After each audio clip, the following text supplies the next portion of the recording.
अरे वो रहे ऋषि कुमारों।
अद्भुत अद्भुत क्षमता है इन बालकों में, और वो भी ऋषि कुमार। इस आयु में ऐसे धनुर्विद्या का प्रदर्शन तो राजकुमारों के भी बस की बात नहीं है। इनकी प्रतिभा अतुल्य है महाराज।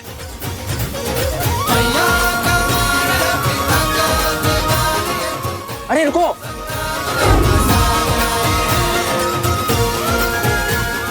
रोको। सैनिक भी इन्हें खोज नहीं पाए हैं महाराज। ये दोनों बालक असाधारण प्रतीत हो रहे हैं। आपने तो इनका पराक्रम निकट से देखा है, किंतु अब मुझे उन्हें प्रतियोगिता के अंतिम चरण को जीतते हुए निकट से देखने की इच्छा हो रही है। मैं स्वयं उन्हें खोजने की इच्छा रखता हूं। अवश्य, मैं भी आपके साथ चलता हूं। आपका यूं अतिथियों को छोड़कर जाना उचित नहीं होगा। आप यही रहिए। मेरे स्थान पर मेरा हनुमान उपस्थित रहेगा। जैसे प्रभु की इच्छा।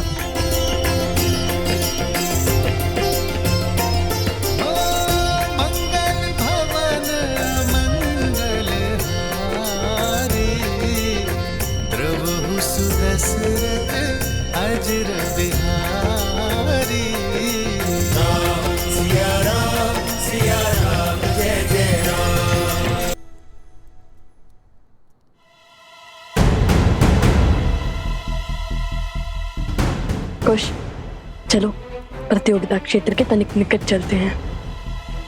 अब यहाँ सब हमारी खोज में लग जाएंगे।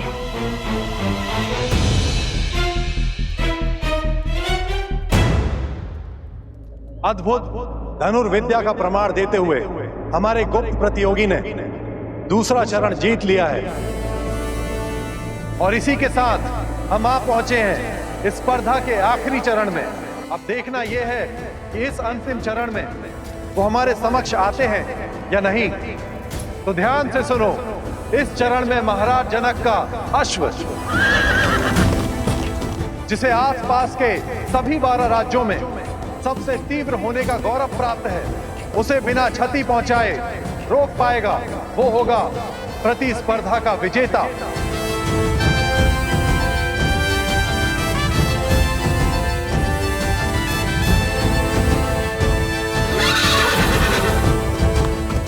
ये तो सच में असंभव है। भैया, अश्व के आसपास बाणों का घेरा बनाने से कोई लाभ ही नहीं होगा।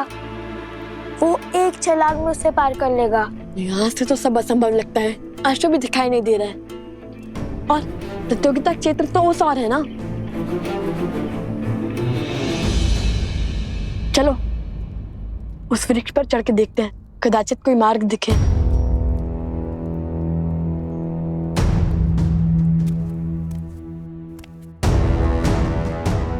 सैनिक आ रहे, धनुष छुपा। ये लो।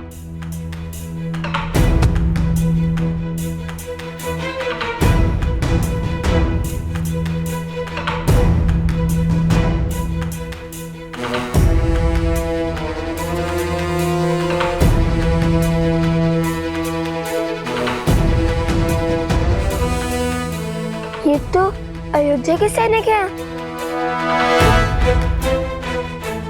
इतने सैनिक मिलकर उन 2 बालकों को नहीं खोज पा रहे हैं। शीघ्र ही हमें उन दोनों को महाराज के समक्ष ससम्मान प्रस्तुत करना होगा। लगता है पूरी मिथिला और अयोध्या मिलकर हमें खोजने में जुट गई है। वो देखो, मिथिला के सैनिक जिन्हें हमने माटी में स्नान करवाया था।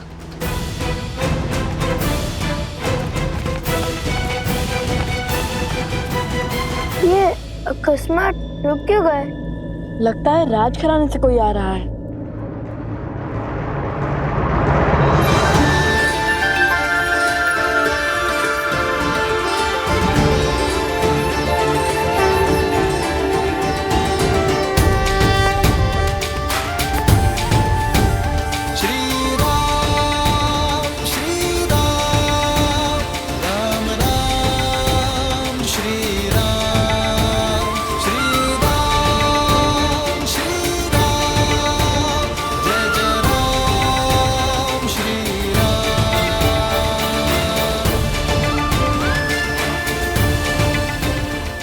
अंततः भक्त को भगवान के दर्शन मिल ही गए।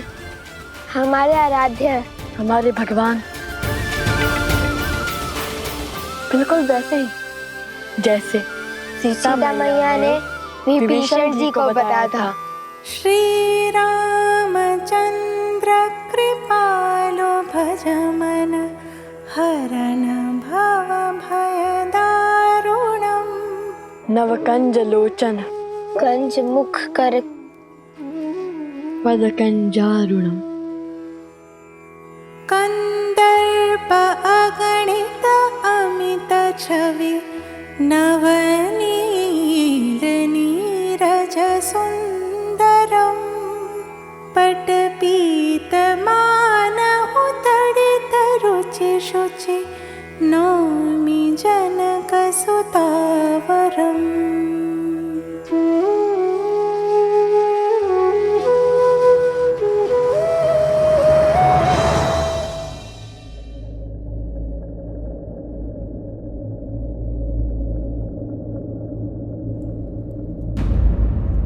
कुश, श्री राम के चरण स्पर्श करने के लिए इससे अच्छा अवसर नहीं मिलेगा हमें। चरण स्पर्श करे या स्पर्धा? कुमारों,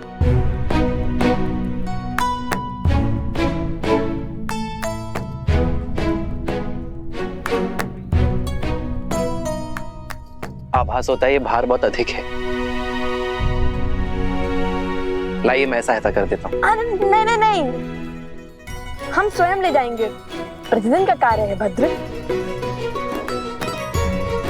आप दोनों बड़े परिश्रमी प्रतीत होते हैं। हमारी माता ने सिखाया है कि अपना कार्य सदा स्वयं करना, किसी की सहायता न लेना। बड़ी अच्छी सीख दी है कि तो मुझे आप दोनों की सहायता चाहिए कुमारों। कि आपने हाथों में धनुष लिए 2 ऋषि कुमारों को देखा है? केश भी लंबे हैं उनके।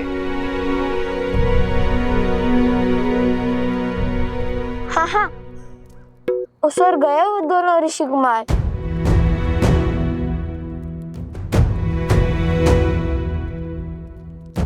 धन्यवाद। अपने पिता के चरण स्पर्श करके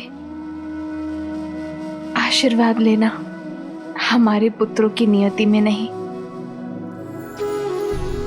किंतु ये पुष्प वो दोनों ही लेकर आए हैं आर्य। इसमें उनका स्पर्श है,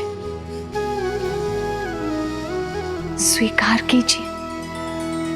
सिया राम, सिया राम, सिया राम, सिया राम, सिया राम, सिया राम, सिया राम, सिया राम। हमें आशीर्वाद देते जाइए श्री राम।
प्रसन्न रहो,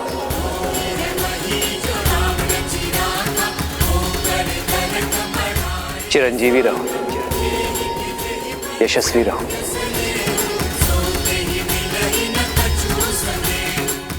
ये कैसा अद्भुत आभास है। अब तक जिस मन को चिंता घेरी हुई थी, अब वो अचानक आनंदमय कैसे हो गया। कैसा शुभ संकेत है ये।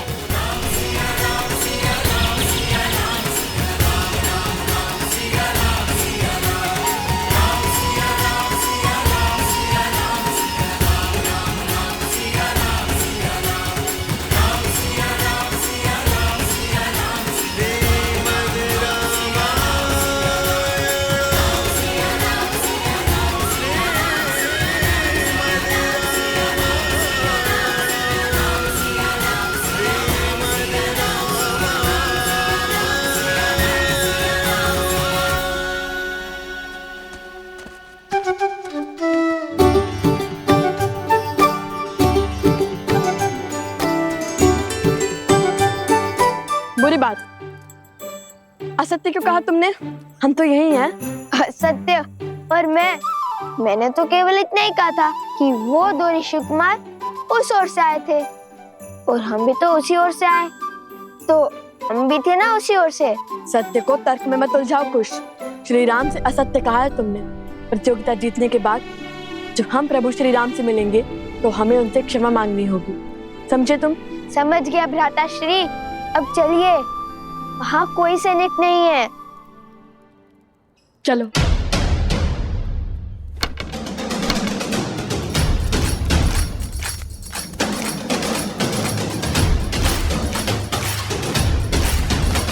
भैया, अब तो अंतिम स्पर्धा बची है, उसके बाद छुपने छुपाने के खेल से मुक्ति मिल जाएगी। मैया कमाल पिता का दीवार ये तो करने संग्राम का मजा आए हैं। माथे पे तेज ले कांधे पे धनुष साजे भुजा, बली है बलवान आए हैं।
सावधान, अश्व को क्षति नहीं पहुंचनी चाहिए।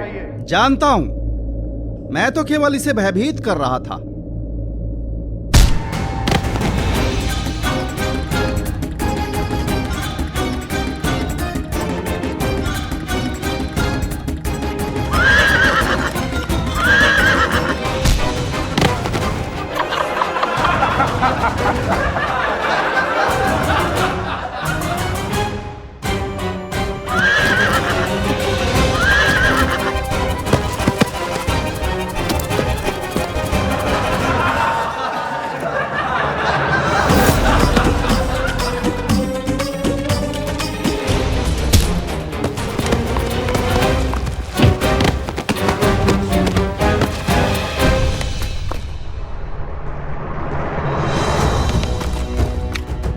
अश्व प्रतियोगिता के स्थल से बाहर निकल चुका है भैया। हमें उसे इसी नगर में रोकना होगा, अन्यथा न जाने कौन कौन से राज्य घुमा देगा ये हमें।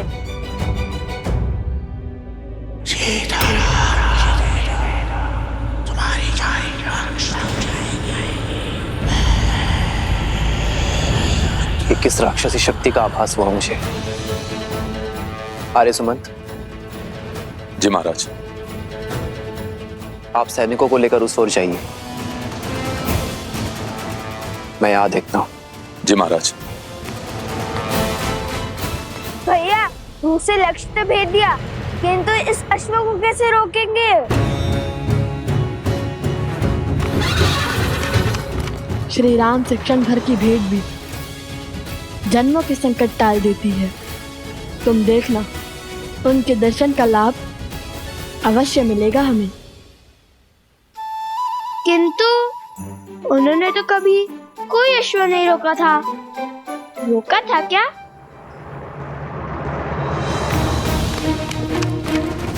वो देखिए भैया, वो रहा। कुछ सोचिए भैया, कैसे रोके इस अश्व को? यदि हमें मार्ग नहीं दिख रहा तो हम उसके मार्ग का अवरोध बन जाएंगे। सज्जो कुछ फिर विचार कर लीजिए भैया, मुझे तो ये बड़ा क्रोधित लग रहा है। सोचो कुछ, श्री राम ने क्या कहा था? उन्होंने तो कहा था प्रसन्न रहो, संतुष्ट रहो और चिरंजीवी रहो।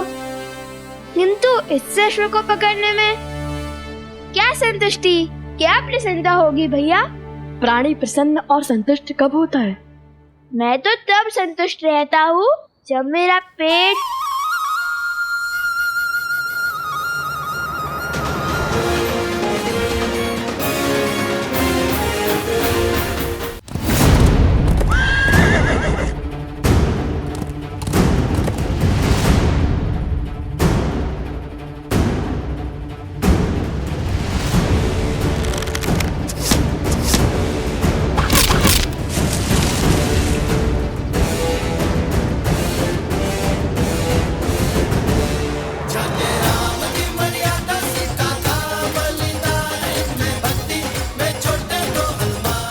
प्राणी तब संतुष्ट होता है जब उसका पेट भरता है। महाराज की जय हो। महाराज, दोनों ऋषि कुमारों ने अश्व की भूख मिटाने के लिए उसके आगे पत्तों का भंडार लगा दिया है। अब वे अश्व को लेकर प्रतियोगिता क्षेत्र में आ रहे हैं महाराज।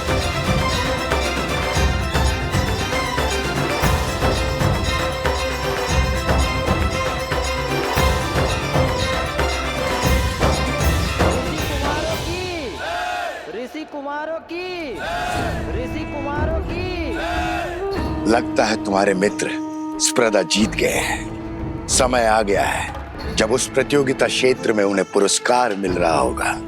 तब पूरे नगर के समक्ष तुम्हें उन्हें जीवन का सबसे बड़ा आघात देना होगा। संसार को बताना होगा कि लव कुश सीता के पुत्र है। जो सत्य देवी सीता ने संसार से छुपाए, स्वयं भगवान वाल्मीकि भी जिसे उजागर नहीं करना चाहते, वो आप क्यों सबके सामने लाना चाहते हैं? क्या मिलेगा आपको माता सीता और लव कुश को दुख पहुंचाकर? जिज्ञासा,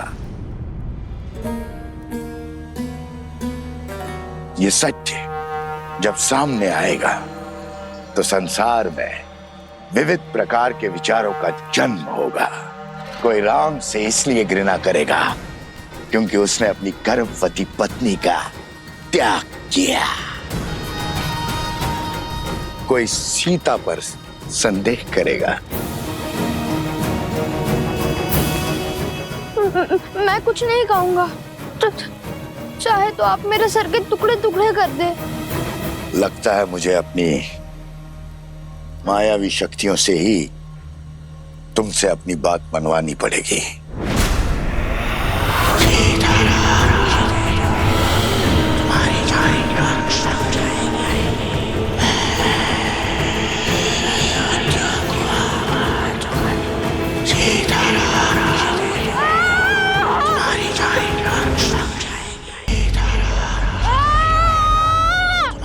राम नाम के समक्ष कोई असुरी शक्ति टिक नहीं सकती।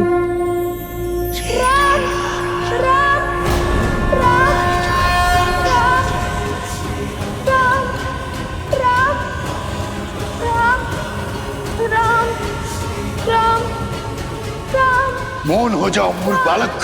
राम, राम।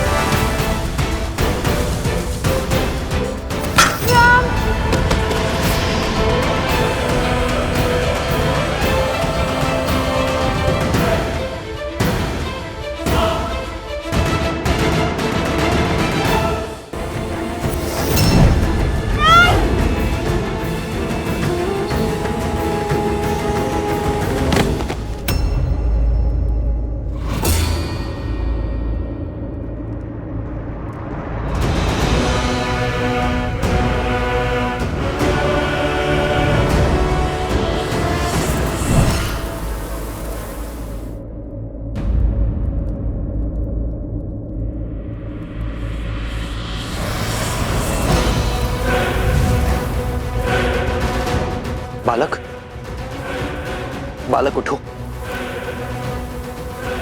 मुझे पराजय स्वीकार नहीं है राघव। मैं तुमसे जीत के रहूंगा, तुम्हें हरा कर रहूंगा मैं।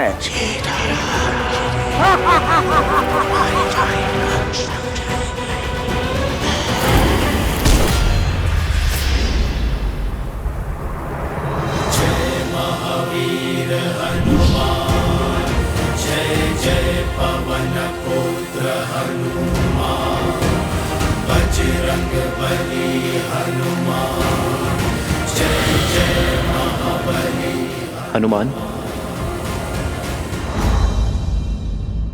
ये समय प्रहार करने का नहीं, प्रहार से बचने का है। बचा सकते हो तो बचा लो अपना राम राज्य।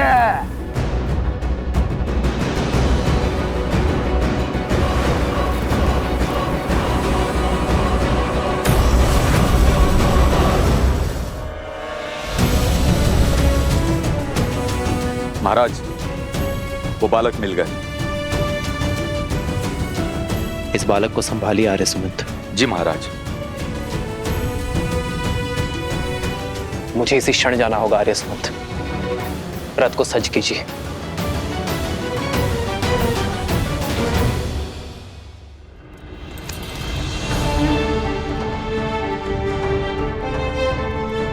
आर्य सुमंत, महाराज जनक से मेरी ओर से क्षमा मांगिएगा।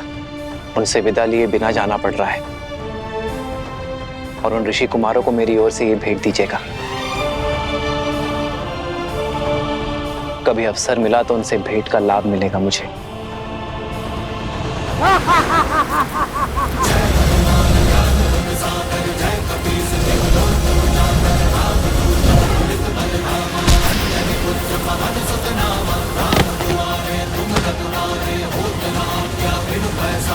प्रभु के पाश में बंधने को सज्ज होना दुष्ट।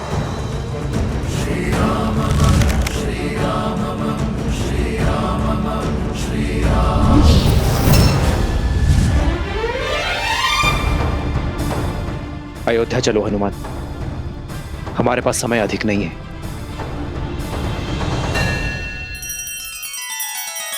श्री रामचंद्र कृपालु भजु मन हरण भव भय दारुणम। नव कंज लोचन कंज मुख कर कंज पद कंजारुणम। सिया राम, सिया राम, सिया राम, सिया राम, सिया राम, सिया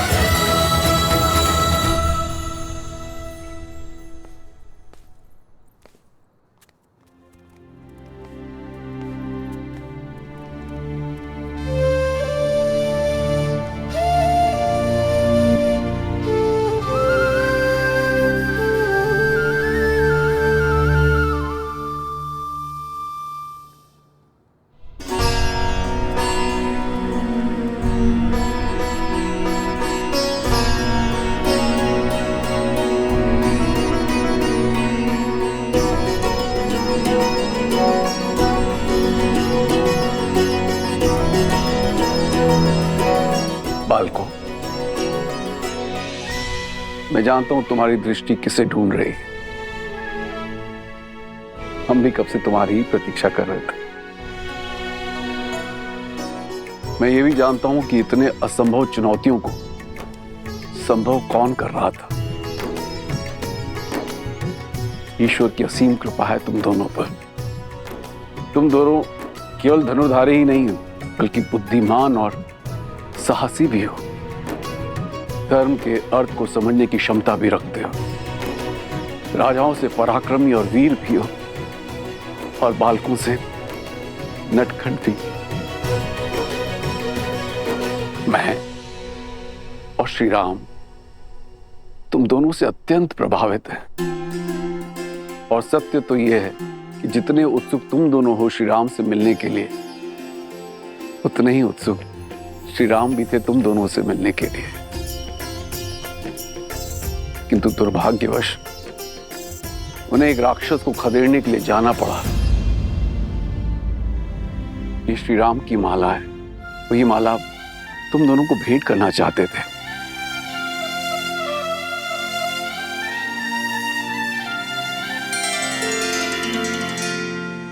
कितना सुंदर रूप है, इतना सुंदर भाव और स्वभाव है, इतनी नम्र छवि। तुम दोनों को देखकर किसी का स्मरण हो आया।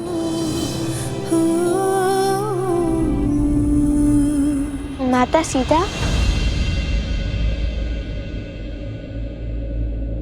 माता सीता भी श्री राम के साथ है? बताइए ना,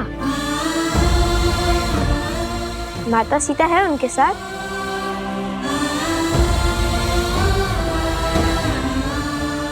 कोई बात नहीं, जब हम अयोध्या जाएंगे तब माता सीता से भी मिलेंगे और श्री राम से भी। हमारी माता कहती है कि जो बीत गया उससे सोच सोचकर दुखी होना व्यर्थ है, इसलिए आगे का सोचना चाहिए। उचित कहा आपकी माताश्री ने, बीते कल के बारे में सोच के दुखी होना ठीक नहीं है। अत्यंत बुद्धिमान प्रतीत होती है तुम्हारी माता। मैं भी उनसे मिलना चाहती हूँ, मुझे भी अपने साथ ले चलो। सुना ना? अवश्य महारानी, वो भी आपसे मिलकर बहुत प्रसन्न होंगी। उत्तर की ओर वन के निकट भगवान वाल्मीकि के आश्रम में ही रहते हैं। उचित है, हम शीघ्र ही आश्रम आएंगे तो भगवान वाल्मीकि का आशीर्वाद देंगे। आप लोग यहां से प्रस्थान करें और आपकी भेंट, आपका पुरस्कार स्वीकार करें।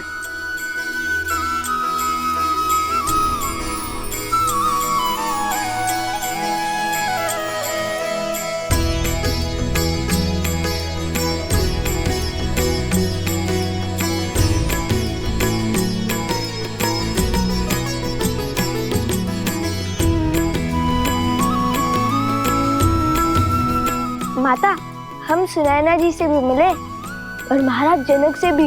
महाराज जनक यहाँ पे भी आएंगे।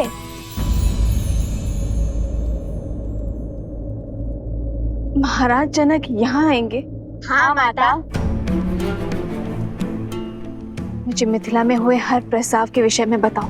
अभी नहीं माता, हम मिथिला से विजेता बनकर लौटे हैं और हमारे उपगुरु वो भली भांति पराजित होकर आए हैं। उनका स्वागत तो कीजिए। पराजित होकर? किससे और कहाँ है उपगुरु? आश्रम के बाहर है, विजेता की सेवा कर रहे हैं। हाँ, लौटते हुए पूरे मार्ग में सेवक की भांति सेवा करते हुए आए हैं। कभी जल का घड़ा तो कभी फल की टोकरी लेकर आए हैं। किसके लिए? आप सभी को मेरा प्रणाम।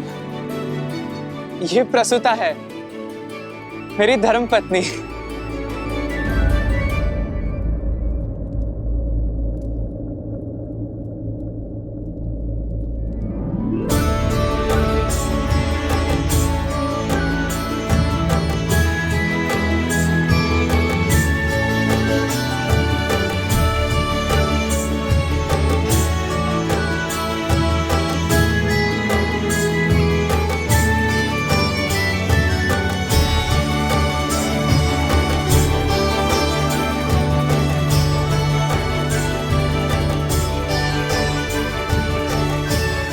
मिथिला की कन्याएं बड़ी कठोर होती हैं। एक बार जो उन्होंने किसी को पति स्वीकार लिया तो यमराज भी उनका मन नहीं बदल सकता।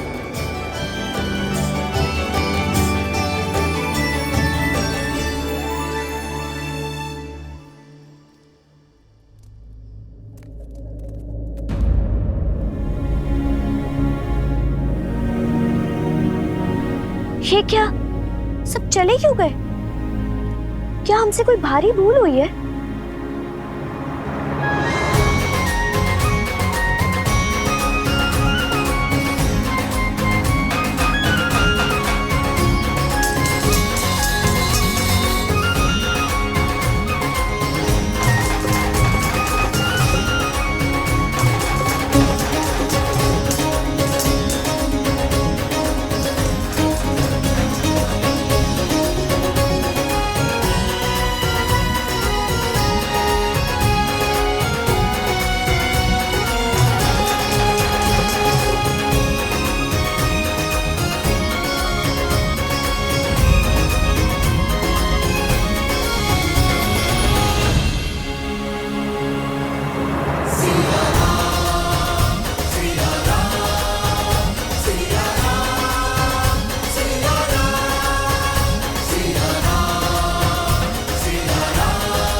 इस समस्त संसार में धर्म के अश्व का घूमना अनिवार्य है।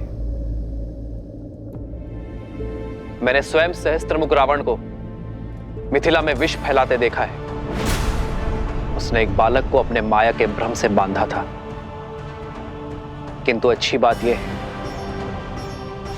कि बालकों पर कुविचारों का प्रभाव विलंब से होता है, इसलिए सहस्त्रमुख रावण सफल नहीं हो पाया। किंतु अब हमारे पास समय शेष नहीं है। हमें शीघ्र अतिशीघ्र अश्वमेध यज्ञ प्रारंभ करना होगा। महाराज, क्या अब आप दूसरा विवाह करेंगे अथवा भाभी मां सीता को?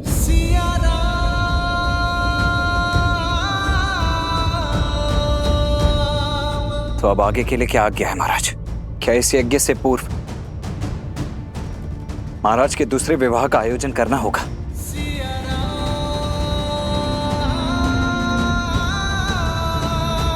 इसकी कोई आवश्यकता नहीं है लक्ष्मी। विवाह तो मैं कर चुका हूं।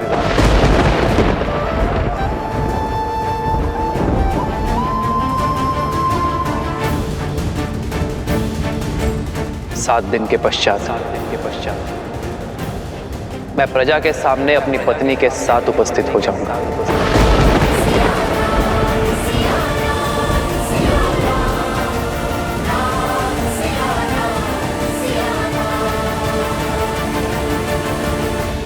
न जाने कहां की होगी वो, किस नगर की होगी वो महारानी, किस धर्म का वहन करती होगी। रघुकुल की गरिमा निभा भी पाएगी या नहीं? नहीं, इस नई महारानी को हम स्वीकार नहीं करेंगे। कभी स्वीकार नहीं करेंगे। राजा राम है वो कुछ भी अनिष्ट कर ही नहीं सकते। उन्होंने विवाह किया क्योंकि यही उचित था। राजा है, इसका तात्पर्य नहीं कुछ भी अनुचित करेंगे। हमारे महाराज ने हमेशा उचित कार्य ही किए हैं। ये उचित नहीं है। यही उचित है। ये उचित नहीं है। यही उचित है। अन्याय है ये। आप ये कैसे कह सकते हैं? क्योंकि हमारे महाराजा ने ध्यान रखा ही है।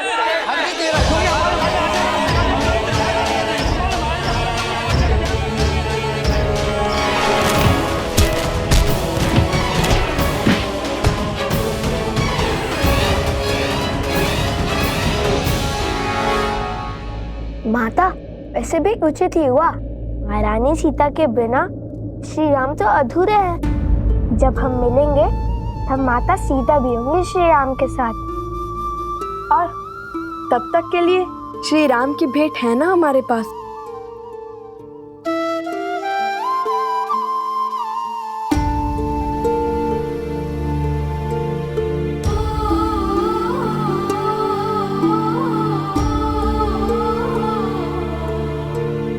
देखिए ना माता, कितना सुंदर हार है। राम सिया राम सिया राम सिया राम, राम सिया राम सिया राम, सिया राम सिया राम सिया राम, राम सिया राम सिया। मेरे साथ ना होकर भी मुझे पथ दिखाया है तुमने सीते।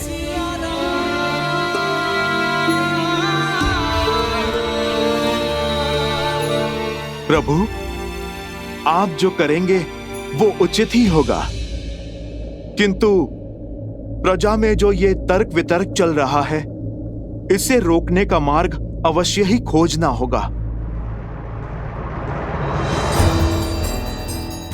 अपने हृदय को और दृढ़ बनाने के लिए मुझे तप का मार्ग खोजना होगा हनुमान।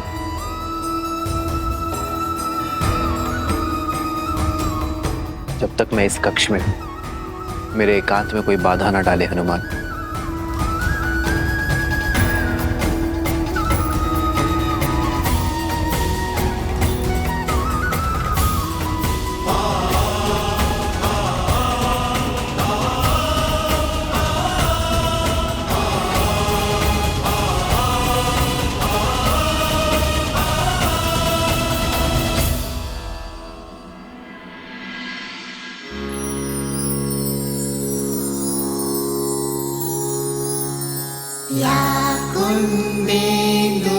विशाल हार धवला या शुभ्रवस्त्रावृता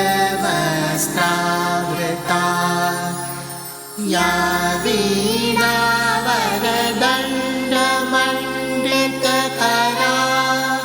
या श्वेत पद्मासना या ब्रह्माच्युत शङ्कर प्रभृतिभिः देवे सदा वन्दिता सा मां पातु सरस्वती भगवती निशेषजाड्यापः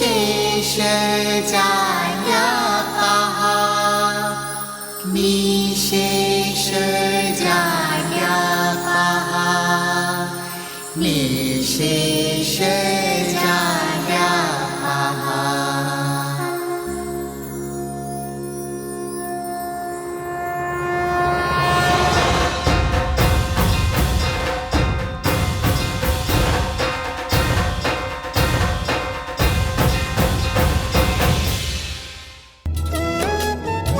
भगवान वाल्मीकि का आशीर्वाद सदा तुम पर बना रहे पुत्रों। उठो। गुरुदेव, आज सरस्वती माता की पूजा क्यों? बताता हूँ, परंतु इससे पहले ये बता दूं कि भगवान वाल्मीकि की क्या इच्छा है। पुत्रों, तुमने मिथिला में अपने शौर्य का परचम लहराया, किंतु अब भगवान वाल्मीकि कुछ और चाहते हैं। उनका आदेश धनुष बाण का त्याग कर हाथ में वीणा उठाने का है, क्योंकि संपूर्ण व्यक्तित्व वो होता है जिसमें केवल बल और बुद्धि ही नहीं, कला भी सम्मिलित हो। और कला के बिना प्रभु भी पशु हैं। कला तो रावण के पास भी थी। बल, बुद्धि, कला और धर्म, ये चार स्तंभ से व्यक्ति का व्यक्तित्व बनता है। रावण के पास बल, बुद्धि और कला तो थी, किंतु धर्म नहीं था। और वो धर्म क्या है गुरुवर? उस धर्म को भी जान जाओगे जब अपने अगले प्रवास से लौटोगे। कहाँ का प्रवास? अयोध्या।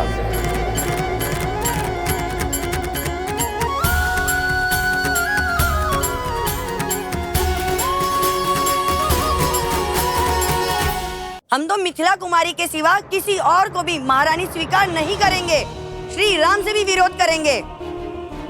समझने का प्रयास करो। अयोध्या को यज्ञ की और यज्ञ को महारानी की आवश्यकता है। श्री राम ने जिस भी नारी का चयन किया होगा उसे हमें अपनी महारानी के रूप में स्वीकार करना ही होगा।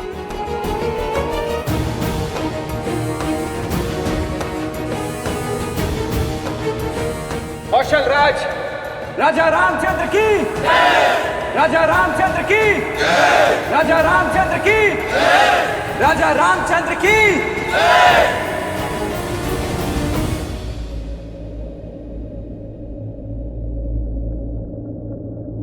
राज्य यज्ञ के बिना अधूरा है और राजा रानी के बिना अपूर्ण है। इसलिए मैंने अपनी प्रिय पत्नी के शोक को त्याग कर इस राज्य को धर्म से सबल करने का निर्णय लिया है। राजा रामचंद्र की, राजा रामचंद्र की, राजा रामचंद्र की। नहीं, अयोध्या की महारानी के रूप में मिथिला कुमारी के सिवा और किसी को स्वीकार नहीं करेंगे। महारानी सीता ही है। महारानी का स्थान हम किसी और को नहीं लेने देंगे। हाँ, तुम बिल्कुल ठीक कह रही हो। हमारी महारानी देवी सीता ही हो सकती हैं। हाँ हाँ, सीता ही हो सकती हैं। महारानी सीता की, महारानी सीता की, महारानी सीता की, महारानी सीता की।